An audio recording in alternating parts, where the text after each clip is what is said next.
Welcome to our tutorial on how to change the Facebook language on PC.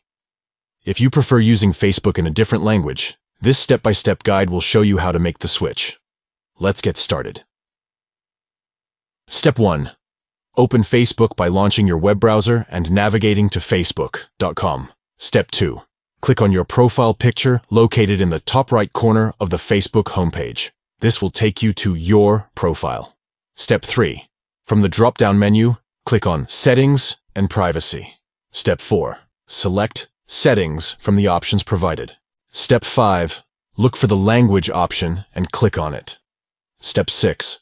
On the Facebook language section, click on the drop-down menu and choose the desired language you want to switch to. By following these simple steps, you can easily change the Facebook language on your PC to your preferred language. Thank you for watching our tutorial.